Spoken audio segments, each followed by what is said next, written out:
নমস্কার রোহন, কোথায় ছিলে তুমি? নমস্কার আঙ্কেল, আমি একটু স্কুলের প্রজেক্টসে ব্যস্ত ছিলাম। অনুগ্রহ করে এটা রেখে নিন। ওহ, তোমার বাবার অশেষ ধন্যবাদ। আমি টাকা ছাড়া একেবারে অসহায় হয়ে গিয়েছিলাম। আমাকে তাড়াতাড়ি আলোর বিল জমা করতে হতো। আপনি ডিজিটাল ফাইন্যান্সিয়াল সার্ভিসেস আর ডিজিটাল পেমেন্টের সাহায্যে সহজে বিল পরিশোধ করতে পারেন। এটা ব্যবহার করা খুবই সুরক্ষিত আর সহজ। আমি এ সম্বন্ধে অনেক শুনেছি। এটার সম্বন্ধে একটু সবিস্তারে বোঝান।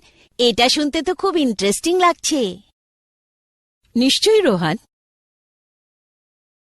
ডিজিটাল পেমেন্ট আর ই পেমেন্ট ডিজিটাল উপকরণ যেমন মোবাইল ফোনস আর কম্পিউটার্সের মাধ্যমে এক পরিশোধ অ্যাকাউন্ট থেকে অন্য অ্যাকাউন্টে টাকা ট্রান্সফার করার মাধ্যম।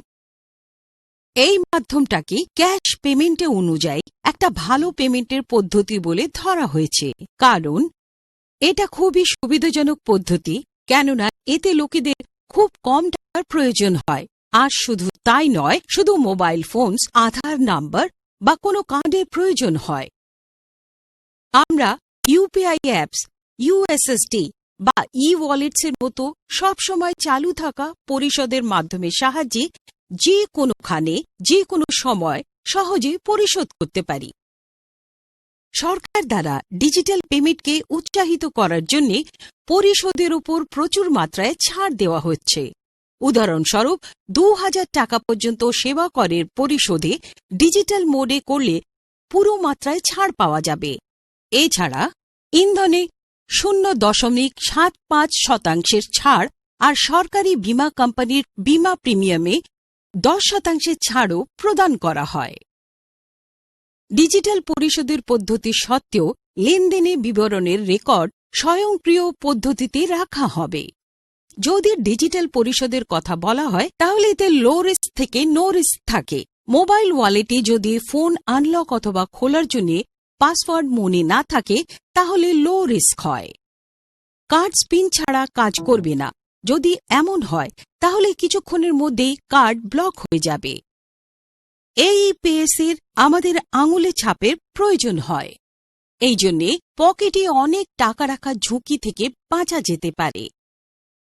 আসুন এখন আমরা ডিজিটাল পরিশোধের গুরুত্বপূর্ণ পদ্ধতির আলোচনা করি, যা হচ্ছে কার্ডস, পিওএস, ইউএসএসডি, ই ওয়ালেট এবং এইপিএস। এখন এক এক করে এই পরিশোধ পদ্ধতির সঠিক তথ্য জেনে নেওয়া যাক। কার্ডস ৩ প্রকারের হয়, যেগুলো সাধারণত ব্যাংক দ্বারা জারি করা হয়: প্রিপেড কার্ডস, ডেবিট কার্ডস আর ক্রেডিট কার্ডস। প্রিপেড কার্ডসের ব্যবহার শীত রাশি বার করা আর মোবাইল রিচার্জের মতো কাজের জন্য ব্যবহার হয়। এটা গ্রাহকের ব্যাংক অ্যাকাউন্ট থেকে প্রিলোড করা হয়। ডেবিট কার্ডস ব্যাংক অ্যাকাউন্টের সঙ্গে যুক্ত থাকে। এটা ব্যাংক দ্বারা কারেন্ট, সেভিংস আর ওভারড্রাফট অ্যাকাউন্ট হোল্ডারদের জারি করা হয়। ক্যাশ উইথড্রল আর জিনিসের কেনাকাটা অথবা অনলাইন কেনাকাটার জন্য ব্যবহার হয়। এর ব্যবহার এক ব্যক্তি থেকে অন্য ব্যক্তিকে ডোমেস্টিক অর্থাৎ ঘরোয়া ফান্ড ট্রান্সফারের জন্য করা যেতে পারে। ভারতীয় রিজার্ভ ব্যাংক দ্বারা অনুমোদিত ব্যাংক আর অন্য প্রতিষ্ঠান দ্বারা ক্রেডিট কার্ড জারি করা হয়। অধিকাংশ ক্রেডিট কার্ডসের কাছে এক নগদ অগ্রিম বিকল্প রয়েছে, যে কার্ড হোল্ডারদের ক্রেডিট কার্ড দিয়ে টাকা বার করার অনুমতি দেয়। কিন্তু এটা ব্যবহার করার সময় বিশেষ কিছু কথা মনে রাখা দরকার। এটা অল্পকালীন ঋণ অর্থাৎ শর্ট টার্ম লোন নেওয়ার সবথেকে ব্যয়বহুল পদ্ধতির মধ্যে থেকে একটা, কেননা কার্ড ধারককে উচ্চ সুদের হারে টাকা ফেরত দিতে হয়। বর্তমানে নগদ অগ্রিম অর্থাৎ ক্যাশ অ্যাডভান্সেসের জন্য গড়পড়তা সুদের হার প্রায় 24%। বার করা অর্থে প্রায় ৩ থেকে ৫% ফিজের রূপে পরিশোধ করা জরুরি। বেশিরভাগ মামলায় কোনো রেয়াতি পিরিয়ড দেওয়া হয় না, আর যেই না নগদ বার করা হয় তার উপরে সুদ চার্জ করা হয়। ক্যাশ উইথড্রল সব সময় একটা নির্ধারিত অর্থ পর্যন্ত সীমিত হয়, যাকে ক্যাশ ক্রেডিট লিমিট বলা হয়। রুপে কার্ড ক্রেডিট অথবা ডেবিট কার্ডের ভারতীয় সংস্করণ। এটা আন্তর্জাতিক কার্ড যেমন ভিসা অথবা মাস্টার কার্ডের মতোই হয়। আমার কাছে এই কার্ড আছে, আমি কিন্তু এটা ব্যবহার করতে জানি না। এটিএম থেকে টাকা বার করার জন্য আপনাকে নিজের ডেবিট কার্ড অথবা ক্রেডিট কার্ড এটিএম মেশিনে ঢোকাতে হবে। তারপরে নিজের 4 অঙ্কের পিন নাম্বার এন্টার করুন। আপনি টাকা বার করা ছাড়া নিজের কতটা টাকা ব্যাংকে আছে ডেবিট কার্ডের মাধ্যমে জেনে নিতে পারেন। আমরা কি এই ক্রেডিট কার্ড রিটেল শপে ব্যবহার করতে পারি? হ্যাঁ, নিশ্চয়ই। প্রসেস কিছুটা এই ধরনের। ডেবিট কার্ড স্টোরের ক্যাশিয়ারকে দিয়ে দিন। ব্যবসায়ী পিওএস মেশিনের দ্বারা কার্ডটা চালাবে আর কেনাকাটার রাশি এন্টার করে, আর তারপরে গ্রাহককে কার্ডের পিন এন্টার করতে হবে। কেনাকাটার রাশি গ্রাহকের অ্যাকাউন্ট থেকে কেটে যায়। ব্যবসায়ী ছাপানো রসিদের একটা কপিতে গ্রাহকের হস্তাক্ষর করিয়ে নিজের কাছে রেখে দেয় আর দ্বিতীয়টা গ্রাহককে দিয়ে দেয়। অবশেষে এখন আমি এই কার্ডের সাহায্যে সহজেই আলো, জল আর টেলিফোনের বিল দিতে পারি। হ্যাঁ, নিশ্চয়ই। বিমান যাত্রা অথবা ট্রেনের টিকিট বুক করার জন্য, রেস্টুরেন্টসে টাকা প্রদান করার জন্য, দোকানে অথবা অনলাইন কেনাকাটা করার জন্য এটিএম থেকে টাকা বার করা ছাড়া আরও অনেক জায়গায় এটা ব্যবহার করা যায়। আপনি কি আমাকে পিওএস মেশিনের সম্বন্ধে বিস্তৃত তথ্যাদি দিতে পারবেন? পয়েন্ট অফ সেল মেশিন অর্থাৎ পিওএস একটা ইলেকট্রনিক যন্ত্র যেটা রিটেল লোকেশনসে কার্ড দিয়ে টাকা প্রদান করার জন্য ব্যবহার করা হয়। পিওএস এর কাজ হল উপভোক্তা ক্রেডিট অথবা ডেবিট কার্ডের তথ্যাদি নেওয়া, উপভোক্তার ব্যাংক অ্যাকাউন্টে পর্যাপ্ত রাশি আছে কিনা সেটা দেখা, উপভোক্তার অ্যাকাউন্ট থেকে বিক্রেতার অ্যাকাউন্টে রাশি ট্রান্সফার করা, লেনদেনের তথ্যাদি রাখা আর রসিদ প্রিন্ট করা। মোবাইল ভিত্তিক পিওএস অথবা এমপিওএস একটা ফ্রি পয়েন্ট অফ সেল আর ক্লাউড ভিত্তিক সমাধান, যাতে স্মার্টফোন অথবা ট্যাবলেটের ব্যবহার বিক্রি বাড়াতে, ইনভেন্টরি ম্যানেজ আর গ্রাহক বিশ্বস্ততা নির্মাণের জন্য করা হয়। ডিমনিটাইজেশন ড্রাইভের জন্য খুচরো বিক্রেতারা পরম্পরাগত ক্যাশ রেজিস্টারের পরিবর্তে এমপিওএস এর ব্যবহার আরম্ভ করেছে, যা সম্পূর্ণ খুচরো ব্যবস্থাপনা প্রদান করে। এমপিওএস ক্রমশ উপভোক্তা আর ব্যবসায়ীদের ব্যক্তিগত আর পারস্পরিক লাভ প্রদান করে। এমপিওএস এর মাধ্যমে দোকানদার দোকানের যে কোনোখানে উপভোক্তা থেকে পেমেন্ট নিতে পারে। গ্রাহক ক্রেডিট কার্ড, ডেবিট কার্ড বা ডিজিটাল ওয়ালেটের মাধ্যমে মোবাইল পিওএস ডিভাইসে সহজেই পেমেন্ট করতে পারে। ব্যবসায়ী আর গ্রাহক দুজনেই লয়ালিটি প্রোগ্রাম থেকে লাভ পায়, যা লাগাতার পেমেন্ট ট্রানজ্যাকশনে একীকৃত হয়। আমরা যখন ডিজিটাল কার্ডের ব্যবহার করি তখন আমাদের কি কোনো সতর্কতা অবলম্বন করা উচিত? হ্যাঁ, যখন আপনারা এই কার্ড ব্যবহার করেন তখন কি করা উচিত আর কি না করা উচিত সেই দিকে অবশ্যই লক্ষ্য রাখবেন। নিজের ডেবিট কার্ড অথবা ক্রেডিট কার্ড প্রাপ্ত করার সময় সুনিশ্চিত করবেন যে স্বাগত অর্থাৎ ওয়েলকাম কিট ভালোভাবে বন্ধ আছে। কার্ডের পেছন দিকে নিজের হস্তাক্ষর করে নেবেন। নিজের ক্রেডিট কার্ড খুব সাবধানে রাখবেন, যেমন আপনি নিজের টাকা পয়সা রাখেন। আপনি যদি আপনার ক্রেডিট কার্ড হারিয়ে ফেলেন তাহলে তৎক্ষণাৎ এই সম্বন্ধে রিপোর্ট করবেন। সব সময় লক্ষ্য রাখবেন কার্ড যেন আপনার দৃষ্টির সম্মুখে সোয়াইপ করা হয়। এই জিনিসটা লক্ষ্য রাখবেন যেন আপনার মোবাইল নম্বর আপডেট থাকে আর তৎক্ষণাৎ লেনদেনের অ্যালার্ট প্রাপ্ত করার জন্য রেজিস্টার্ড থাকে। যদি আপনার ঠিকানা অথবা মোবাইল নম্বর বদলে গিয়ে থাকে তাহলে তৎক্ষণাৎ ব্যাংকে জানান। কোনো আনরিকগনাইজড ট্রানজ্যাকশনের ব্যাপারে নিজের কাস্টমার কেয়ারে তৎক্ষণাৎ যোগাযোগ করুন। ভিসা দ্বারা এনেবল আরও একটা সুরক্ষা স্টারকে ভেরিফাই করার জন্য নিজেকে অনলাইন ট্রানজ্যাকশন পাসওয়ার্ডের জন্য রেজিস্টার করান। ট্রানজ্যাকশন পাসওয়ার্ডকে জেনারেট অথবা তৈরি করার সময় কি করবেন আর কি করবেন না আসুন জেনে নেওয়া যাক। পাসওয়ার্ডে কমপক্ষে 8টা অক্ষর হওয়া উচিত আর সর্বাধিক 16টা অক্ষর হওয়া উচিত। পাসওয়ার্ড এক সফল নির্মাণের জন্য যে কোনো সাংখ্যিক আর বর্ণাক্রমিক সমাহার থাকা উচিত।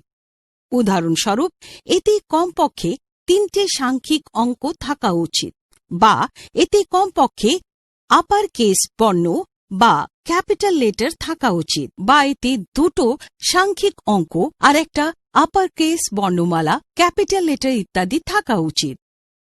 পাসওয়ার্ড পুরনো পাসওয়ার্ড অথবা অনলাইন ব্যাংকিং চ্যানেলে লগ ইন আইডির মতো হওয়া উচিত না। এছাড়া এটা গতবার 6 বার পাল্টানো পাসওয়ার্ডের মতো হওয়া উচিত না। পাসওয়ার্ডে বিশেষ বর্ণ বা স্পেশাল ক্যারেক্টার আর স্পেস থাকা উচিত না। এতে রিপিটিং ক্যারেক্টার্স লাগাতার 2 বারের বেশি হওয়া উচিত না, আর সাকসেসিভ ক্যারেক্টার্স 3-এর বেশি হওয়া উচিত না। সুরক্ষার জন্য সাধারণত ব্যবহার করা শব্দ যেমন কম্পিউটার, ইন্টারনেট ইত্যাদিকে পাসওয়ার্ডের রূপে সেট করার অনুমতি নেই। রিনিউয়ালের আগে অথবা কার্ড ক্যান্সেল করার পরে কার্ডটাকে 4 ভাগে কেটে ভালোভাবে নষ্ট করে দেওয়া উচিত। আপনি যদি আপনার কার্ডটা হাই রিস্ক কান্ট্রিতে ব্যবহার করে থাকেন, তাহলে নিজের কার্ডটা কাস্টমার কেয়ারের সঙ্গে কথা বলে পাল্টে ফেলুন। যদি কার্ড হারিয়ে যায়, চুরি হয়ে যায় অথবা এর পিন অন্য কোনো তৃতীয় ব্যক্তির সামনে প্রকাশিত হয়ে যায়, তাহলে অনুগ্রহ করে তৎক্ষণাৎ ব্যাংক প্রতিনিধিকে জানান। নিজের ক্রেডিট কার্ড কাউকে দেবেন না। যদি নিজেকে কোনো ব্যাংকের প্রতিনিধি বলে তাহলেও না। কাউকে নিজের কার্ড নম্বর, সমাপ্তি তারিখ আর সিভিভি নাম্বার বলবেন না। নিজের কার্ড গেমিং, পর্নোগ্রাফি, লটারি, জুয়া অথবা অসুরক্ষিত লেনদেনের মতো সাইটসে ব্যবহার করবেন না। এটিএম পিন কার্ডে লিখবেন না। যে কোনো কারণ হোক না কেন, কাউকে নিজের ক্রেডিট কার্ডের আগের অথবা পেছনের ফটোকপি দেবেন না। ফাঁকা আবেদনপত্রে হস্তাক্ষর করবেন না, যেটা কিনা পরে কোনো এজেন্ট অথবা ব্যাংক প্রতিনিধি দ্বারা ভরা হবে।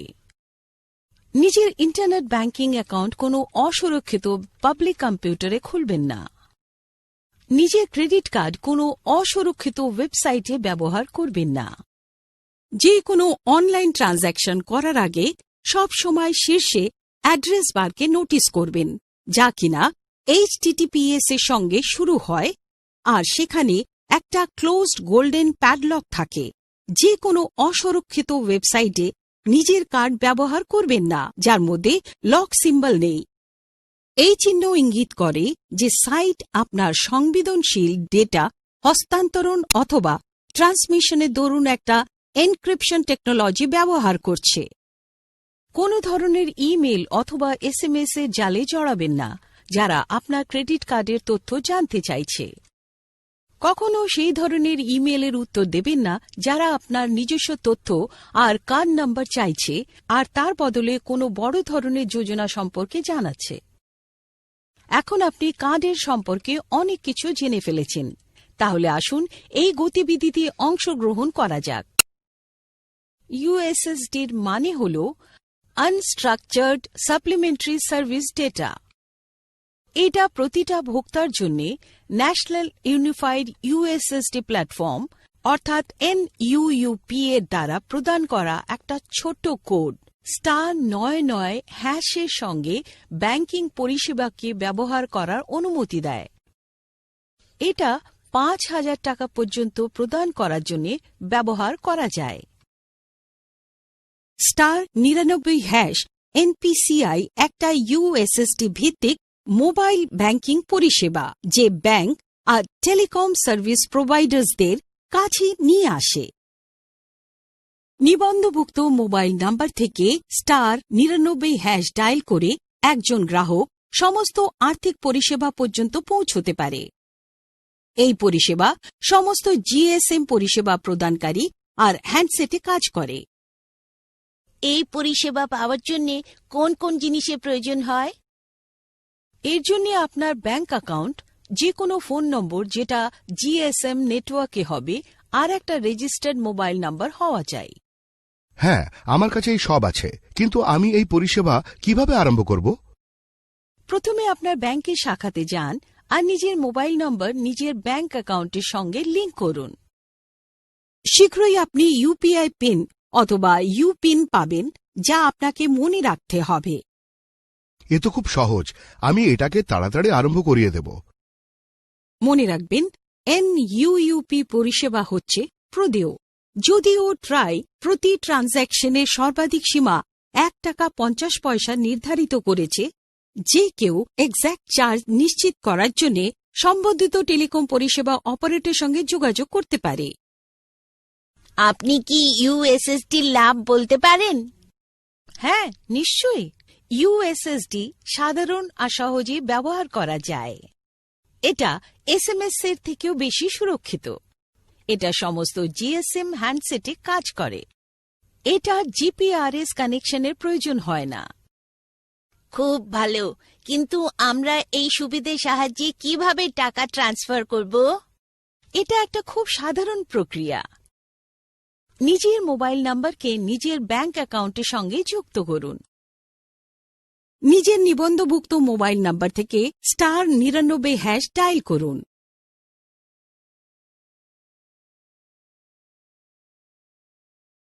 ওকে বিকল্পের সঙ্গে একটা ওয়েলকাম উইন্ডো খোলে। ওকেতে ক্লিক করুন। আপনি বিভিন্ন ভাষার উইন্ডো পাবেন। ওতে ক্লিক করে নিজের ভাষা বেছে নিন। ব্যাংক বিবরণের বিকল্পের একটা উইন্ডো খুলে যাবে। প্রয়োজনীয় বিবরণ লিখুন। এছাড়া আপনাকে দেওয়া বিকল্পের নিকটে স্থিত সম্বন্ধিত নাম্বারগুলো টিপে নিজের ব্যাংকিং বিকল্প বেছে নিতে হবে। তারপরে নিজের রেফারেল কোড লিখুন, অথবা এক টিপে এই উইন্ডোটা ছেড়ে দিতে পারেন আর সেন্ড বিকল্পে ক্লিক করতে পারেন। এবার আপনি নিজের হিসেবে টাকা পাঠাবার বিকল্প বাছুন। এরপরে লাভার্থীর আইএফএসসি কোড লিখুন আর তারপর পরবর্তী উইন্ডোতে লাভার্থীর অ্যাকাউন্ট নাম্বার লিখুন। তারপরে সেই টাকাটা লিখুন যেটা আপনি ট্রান্সফার করতে চান। অবশেষে ট্রানজ্যাকশন পুরো করার জন্য নিজের ইউপিআই পিন লিখুন। এইপিএস এর মানে হল আধার এনেবল পেমেন্ট সিস্টেম। এই পরিষেবা একজন ব্যাংক গ্রাহককে নিজের পরিচয় রূপে আধারের ব্যবহার করে সম্বন্ধিত আধারের দ্বারা খোলা ব্যাংক অ্যাকাউন্ট আর মূল ব্যাংকিংয়ে লেনদেন করার অধিকার দেয়। এই ব্যাংকিং করেসপন্ডেন্ট বিসি কিংবা ভিএলই এর সাহায্যে POS, micro ATM A bank to bank লেনদেনের অনুমতি দেয়। ব্যবহারকর্তা নিজের অ্যাকাউন্টকে ব্যাংকে নিজের আধার নম্বর দ্বারা অথবা আবার বিসি কিংবা ভিএলই এর সাহায্যে আরম্ভ করতে পারে। ব্যবহারকর্তা যে কোনো এইপিএস কোডে নিজের পিন অথবা পাসওয়ার্ড ছাড়াই অনেক লেনদেন করতে পারে। এটা খুব মজার মনে হচ্ছে। আমার এই পরিষেবা আরম্ভ করার জন্য কোন জিনিসের প্রয়োজন হবে? আপনার 3টে জিনিসের প্রয়োজন।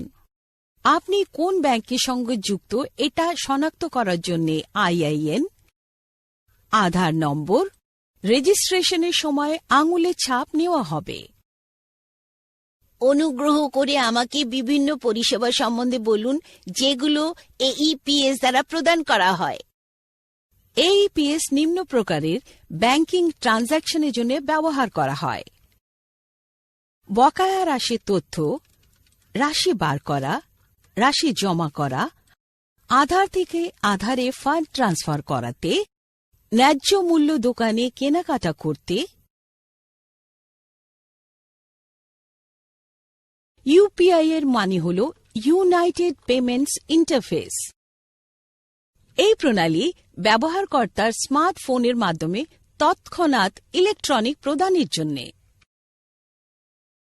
এটা ইমিডিয়েট পেমেন্ট সার্ভিস আইএমপিএস এর একটা অ্যাডভান্স ভার্সন। ইউপিআই 24 ঘন্টা ফান্ড ট্রান্সফারের সুবিধে প্রদান করে। এটা ফোন ব্যবহার করে উপভোক্তার পরিচয়কে প্রমাণিত করে। এটা 365 দিন 24 ঘন্টা কাজ করে। আমি এই পরিষেবার ব্যবহার কিভাবে করতে পারি? এই পরিষেবার লাভ নেওয়ার জন্য আপনার দুটো জিনিসের প্রয়োজন হবে। একটা মোবাইল যার মধ্যে ইউপিআই অ্যাপ্লিকেশন অর্থাৎ অ্যাপ থাকতে হবে, আর একটা ব্যাংক অ্যাকাউন্ট। অনুগ্রহ করে আমাদের বলুন এটা কিভাবে কাজ করে। নিঃসন্দেহে এটা একটা সাধারণ 3 স্টেপের প্রসিজার। প্রথম স্টেপে নিজের ব্যাংকের ইউপিআই অ্যাপ ডাউনলোড করুন।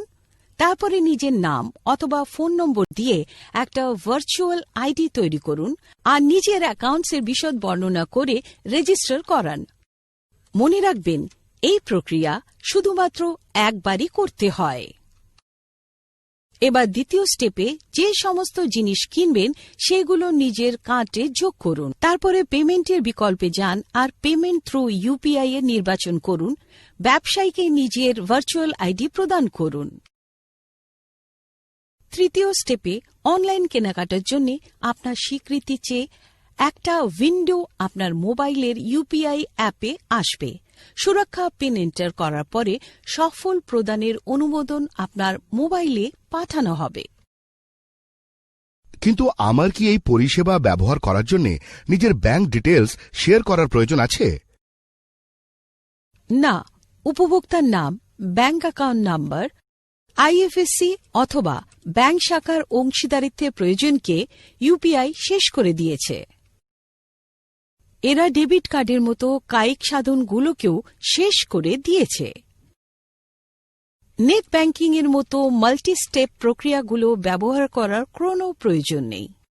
এটা একেবারে সহজ অ্যাপ্লিকেশন আর এটাকে কেউ ব্যবহার করতে পারে। এটা তৎক্ষণাৎ তার সুরক্ষিত প্রমাণিকতা প্রদান করে আর এটা যে কোনো জায়গায় আরম্ভ করা যায়। এটা পুরোপুরিভাবে ক্যাশলেস ডিজিটাল সমাজের জন্য পথ খুলে দিয়েছে। চালানোর মতো টাকা পয়সার অনুরোধ পাঠানোর জন্য এর ব্যবহার করা যায়। উপভোক্তা উপযোগিতা বিল আর স্কুলের ফি অনলাইন প্রদান করার জন্যও ইউপিআই এর ব্যবহার করতে পারে। এই পরিষেবাটা ব্যবহার করার জন্য আমাকে কোন মোবাইল অ্যাপ ডাউনলোড করতে হবে? আপনি ভারতের national payments corporation of India অর্থাৎ এনপিসিআই দ্বারা বিকশিত ভীম অ্যাপ ডাউনলোড করতে পারেন। মোবাইল ফোনের মাধ্যম থেকে দ্রুত, সুরক্ষিত আর এনেবল নগদহীন প্রদানকে এনেবল করার জন্য একটা পদক্ষেপে ভীম আরম্ভ করা হয়েছিল। ভীম ইউপিআই আবেদন আর ব্যাংক অ্যাকাউন্টের সঙ্গে অন্তত প্রচলিত অর্থাৎ ইন্টার অপারেবল। আপনি কি ভীম অ্যাপ সম্পর্কে ডিটেলস বলতে পারবেন? হ্যাঁ, নিশ্চয়ই। ভীম অ্যাপের মেইন ফিচার হল কাস্টমার পেমেন্ট অ্যাড্রেস। নিজের মোবাইল নম্বর ছাড়া ব্যবহারকর্তা একটা কাস্টম প্রদান ঠিকানা তৈরি করতে পারে। কিউআর কোড প্রদত্ত ঠিকানায় এন্টার করতে আর তৎক্ষণাৎ ট্রানজ্যাকশনের জন্য কিউআর কোডের ব্যবহার করুন। ট্রানজ্যাকশন লিমিট 24 ঘন্টায় ম্যাক্সিমাম 10,000 টাকার ট্রানজ্যাকশনের অনুমতি আছে। এর সঙ্গে 20,000 টাকার ম্যাক্সিমাম আপার লিমিটও আছে। ভীম শুধুমাত্র হিন্দি আর ইংরেজি বোঝে। ভীম প্রায় সমস্ত ব্যাংকসের জন্য কাজ করে। ভীমের মাধ্যমে লেনদেন বিনামূল্যে হয়। আমরা এই অ্যাপটা কিভাবে ব্যবহার করতে পারি? এই অ্যাপটা ব্যবহার করার জন্য প্রথমে আপনাকে গুগল অ্যাপ স্টোরে যেতে হবে। তারপরে সার্চ বক্সে BHIM লিখে গোতে ক্লিক করুন। অ্যাপের তালিকা থেকে ভীম অ্যাপ ডাউনলোড করুন। তারপরে ভীম অ্যাপটাকে ইনস্টল করুন। তারপরে ভীম আরম্ভ করার জন্য ওপেন এ ক্লিক করুন। নিজের ব্যাংকটা নির্বাচন করার পরে আপনি লেনদেনের জন্য প্রস্তুত হয়ে যান। তারপরে টাকা ট্রান্সফার করার জন্য সেন্ডে ক্লিক করুন। নিজের অ্যাকাউন্টে টাকা ট্রান্সফার করার জন্য রিকোয়েস্টে ক্লিক করুন আর স্ক্যানে ক্লিক করুন আর যেখানে কিউআর লাগু আছে সেইখানে প্রদান করুন। আমরা টাকা পাঠানোর জন্য কিভাবে ভীম ব্যবহার করতে পারি? টাকা পাঠাবার জন্য আপনাকে সেন্ড মানিতে ক্লিক করতে হবে। এরপরে আপনাকে মোবাইল নম্বর অথবা ভোগকর্তার ভার্চুয়াল অ্যাড্রেস এন্টার করতে হবে। তারপরে টাকা পাঠাবার জন্য রাশি আর রিমার্কস এন্টার করুন। অবশেষে ইউপিআই পিন এন্টার করুন। আপনি তৎক্ষণাৎ নোটিফিকেশন পেয়ে যাবেন। আমরা কি ভীম ব্যবহার করে টাকা পয়সা নিতে পারি? হ্যাঁ, নিশ্চয়ই। ভীম অ্যাপের বৈশিষ্ট্যের মধ্যে সম্মিলিত রয়েছে: 1. ব্যালেন্স আর ট্রানজ্যাকশন বিবরণের পরীক্ষা, 2. কিউআর কোড ব্যবহার করে টাকা পাঠানো আর পাওয়া, 3. 10,000 টাকা থেকে 20,000 টাকা পর্যন্ত পরিশোধের ট্রানজ্যাকশনের 24 ঘন্টা অনুমতি দেওয়া, 4. পেমেন্ট অ্যাড্রেসের মাধ্যমে টাকা পাঠানো আর টাকার অনুরোধ করা, মোবাইল নম্বরে টাকা পাঠানো অথবা তার জন্য অনুরোধ করা, 5. মোবাইল নাম্বার MMID এর মাধ্যমে টাকা পাঠানো, আইএফএসসি কোড অ্যাকাউন্ট নম্বরের মাধ্যমে টাকা পাঠানো, 6. পরিশোধ আর স্ক্যান বিকল্প ব্যবহার করে মার্চেন্ট পেমেন্ট করা, 7. আধার নম্বরে টাকা পাঠানো, 8. যে কোনো ব্যাংক অ্যাকাউন্টে ফান্ড ট্রান্সফার করা, 9. টাকা প্রাপ্তকারীর অ্যাডভান্স রেজিস্ট্রেশন আর লাভার্থীর ব্যাংক অ্যাকাউন্ট নম্বরের প্রয়োজন নেই, 10. যে কোনো সময় তৎক্ষণাৎ টাকা ট্রান্সফার। ভীম অ্যাপের কিছু সীমাবদ্ধতা রয়েছে। এক সময় শুধু একটা ব্যাংক অ্যাকাউন্ট যুক্ত করা যেতে পারে। শুধুমাত্র 2 ভার্চুয়াল পেমেন্ট অ্যাড্রেসের অনুমতি রয়েছে। ভুলবশত প্রথম ভিপিএ আপনার মোবাইল নম্বরের সঙ্গে যুক্ত রয়েছে। আমরা এই অ্যাপটা কিভাবে ব্যবহার করতে পারি? ভীম অ্যাপ আরম্ভ করার জন্য আপনাকে কিছু সহজ পদক্ষেপ পালন করতে হবে। সবার আগে গুগল প্লে স্টোরে যান আর ভীম অ্যাপ সার্চ করুন। অ্যাপ তালিকা থেকে ভীম অ্যাপ বেছে নিন আর একে ইনস্টল করুন। ইনস্টলেশন পরে ভীম আরম্ভ করার জন্য অপশনে ক্লিক করুন। তারপরে নিজের ভাষা বাছুন আর নেক্সট বাটনে ক্লিক করুন। আবার অগ্রিম অর্থাৎ সাবসিকুয়েন্ট উইন্ডোর নেক্সট ট্যাবে ক্লিক করুন। লেটস গেট স্টার্টেড বাটনে ক্লিক করুন। নেক্সট বাটন ক্লিক করে নিজের মোবাইল নাম্বার ভেরিফাই করুন। তারপরে নিজের পাসওয়ার্ড সেট করুন আর এটা কনফার্ম করুন। এরপরে তালিকা থেকে নিজের ব্যাংক বেছে নিন আর এগিয়ে যাওয়ার জন্য নেক্সট ক্লিক করুন। আমরা টাকা পাঠানোর জন্য কিভাবে ভীম ব্যবহার করতে পারি? নিজের ভিপিএ অথবা ব্যাংকের বিবরণ ব্যবহার করে টাকা পাঠাবার জন্য সেন্ড বিকল্পে ক্লিক করুন। লাভার্থীর ভিপিএ এন্টার করুন। তারপরে অ্যাকাউন্ট প্লাস আইএফএসসি বিকল্পে ক্লিক করুন আর তারপরে লাভার্থীর অ্যাকাউন্টের বিবরণ লিখুন। আমরা কি ভীম ব্যবহার করে টাকা পয়সা নিতে পারি? হ্যাঁ, নিশ্চয়ই। টাকা কালেক্ট করার জন্য রিকোয়েস্ট বাটনে ক্লিক করুন। আবার থেকে সেই ব্যক্তির মোবাইল নাম্বার অথবা ভিপিএ লিখুন যার থেকে আপনি টাকা চান। টাকার অঙ্ক লিখুন আর রিকোয়েস্ট ট্যাবে ক্লিক করুন। তারপরে পেয়ার অথবা পরিশোধকর্তা নিজের স্মার্টফোনে পেমেন্ট অ্যাকসেপ্ট অথবা রিজেক্ট করার জন্য একটা নোটিফিকেশন পেয়ে যাবে। পরিশোধকর্তা পরিশোধ করার জন্য কিউআর কোডও ব্যবহার করতে পারে। নিজের পিন সেট করার জন্য কিছু সহজ পদক্ষেপ পালন করুন। সবার প্রথমে ব্যাংক অ্যাকাউন্ট বিকল্পে ক্লিক করুন। তারপরে সেট ইউপিআই পিন বিকল্পে ক্লিক করুন। অবশেষে নিজের ব্যাংক অ্যাকাউন্টের ডিটেলস লিখুন আর সাবমিট করুন। ই ওয়ালেটের মানে হল ইলেকট্রনিক ওয়ালেট। এটা এক ধরনের ইলেকট্রনিক কার্ড যেটা কম্পিউটার অথবা স্মার্টফোনের মাধ্যমে অনলাইন ট্রানজ্যাকশনের জন্য ব্যবহার করা হয়। ই ওয়ালেট আপনার নিজের অ্যাকাউন্টের সঙ্গে যুক্ত হওয়া উচিত যাতে আপনি প্রদান করতে পারেন। এর ব্যবহার একেবারে ক্রেডিট অথবা ডেবিট কার্ডের মতো। ই ওয়ালেটকে উন্নত করার উদ্দেশ্য হল কাগজ ছাড়া ধনরাশির লেনদেনকে সহজ করা। আসুন ই ওয়ালেটের বৈশিষ্ট্য সম্বন্ধে জেনে নেওয়া যাক। ই ওয়ালেট এক ধরনের প্রিপেড অ্যাকাউন্ট যার মাধ্যমে উপভোক্তা ভবিষ্যতের অনলাইন ট্রানজ্যাকশনের জন্য ধনরাশি জমা করে রাখে। এই অ্যাকাউন্ট পাসওয়ার্ড দিয়ে সুরক্ষিত। উপভোক্তা মুদিখানা জিনিস, অনলাইন ট্রানজ্যাকশন ইত্যাদির প্রদানের জন্য এটার ব্যবহার করে। ই ওয়ালেটে দুটো প্রধান উপাদান হল সফটওয়্যার ইনফরমেশন। সফটওয়্যার নিজস্ব তথ্যগুলোকে স্টোর করে রাখে আর সংগৃহীত তথ্যগুলোকে সুরক্ষিত রাখে। আর অন্যদিকে তথ্য উপাদান উপভোক্তার তথ্যের ডেটাবেস। এর মধ্যে তার নাম, ঠিকানা, প্রদানের পদ্ধতি, প্রদানের রাশি, ডেবিট অথবা ক্রেডিট কার্ডের বিশদ সম্মিলিত আছে।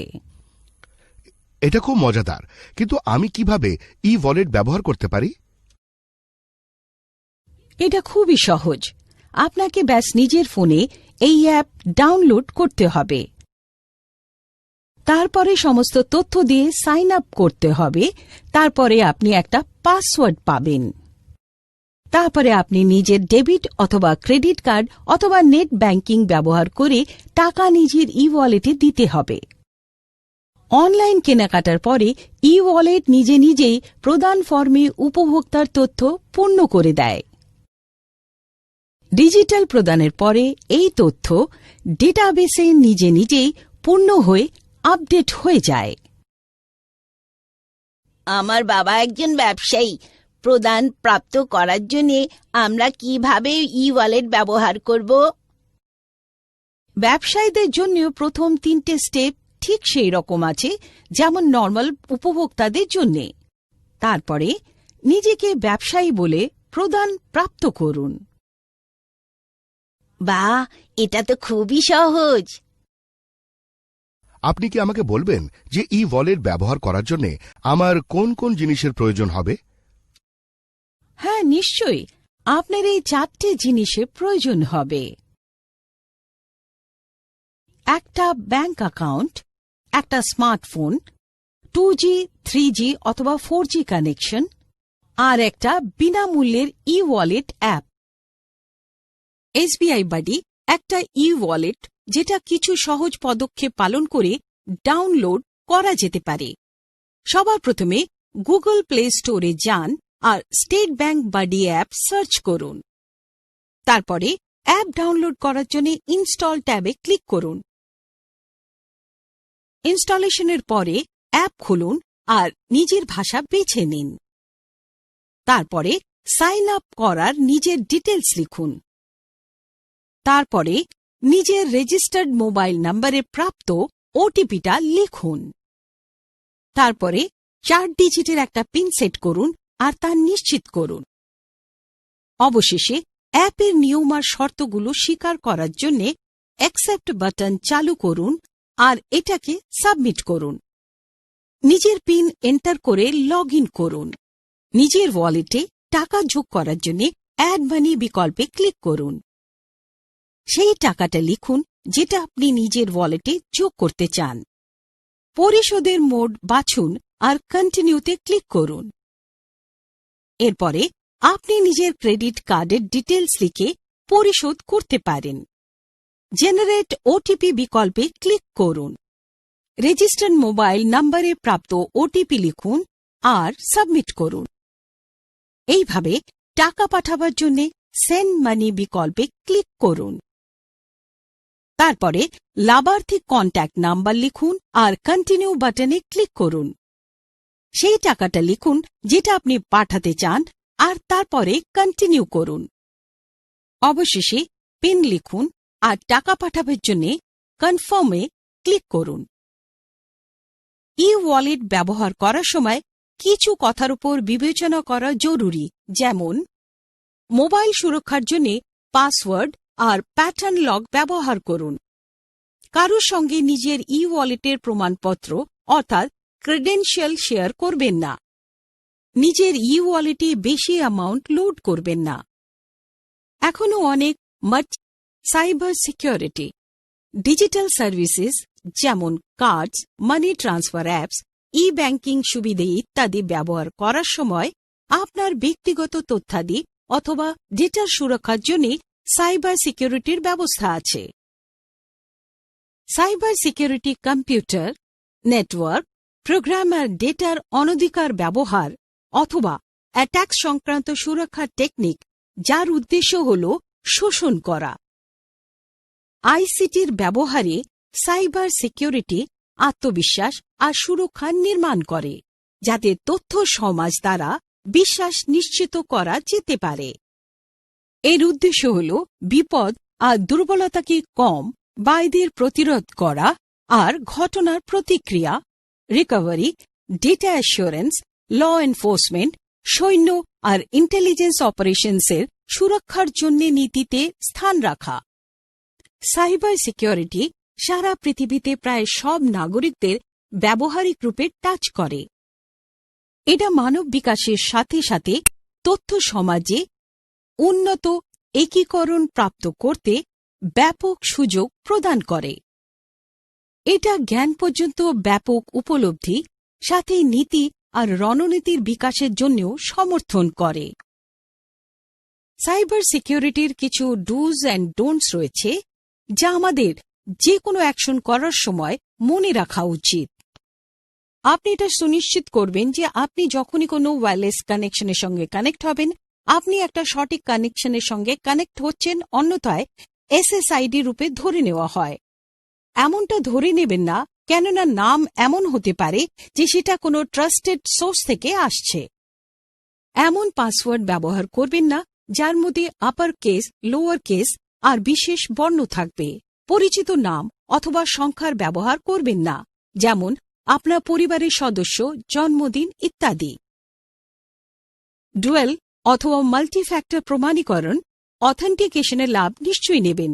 উদাহরণের জন্য অনেক ওয়েবসাইট এখন শুধু একটা ইউজার নেম আর পাসওয়ার্ড থেকে আলাদা এমন অফার দেয়, যেমন স্মার্ট কার্ড পিন বা এমনকি ব্যবহারকর্তা বেছে নেওয়া সিকিউরিটি ইমেজেস, যা কিনা লগ ইনে চেনা যায়। যখন অন্য কোনো বিকল্প উপলব্ধ থাকে তো শুধু ইউজার নেম আর পাসওয়ার্ড ব্যবহার করবেন না। পাসওয়ার্ডের একটা তালিকা সুরক্ষিত রাখবেন আর সেগুলোকে কমপক্ষে কোয়ার্টারলি বেসিসে অর্থাৎ প্রতি 3 মাসে পাল্টাবেন। একই পাসওয়ার্ড দীর্ঘ সময় পর্যন্ত রাখবেন না। নিজের কর্পোরেট পাসওয়ার্ড নিজের ব্যক্তিগত পাসওয়ার্ড থেকে আলাদা রাখবেন। নিজের ব্যক্তিগত পাসওয়ার্ডের জন্য নিজের কোম্পানির পাসওয়ার্ড ব্যবহার করবেন না, অথবা এর উল্টোটা।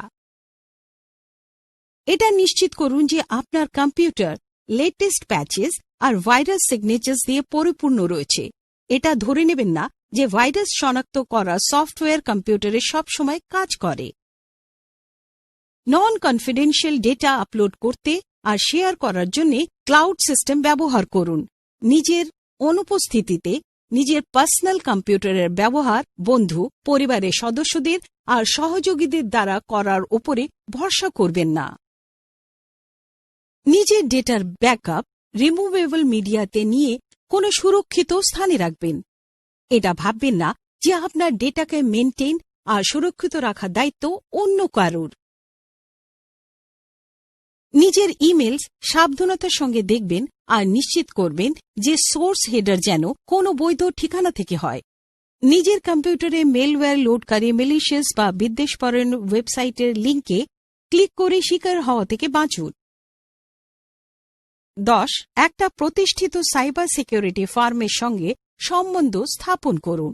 নিজের কোম্পানিকে ইন্টারনেটে সুরক্ষিত রাখার জন্য নীতি আর প্রক্রিয়ার ওপর প্রথম থেকে আলোচনা করে নেবেন।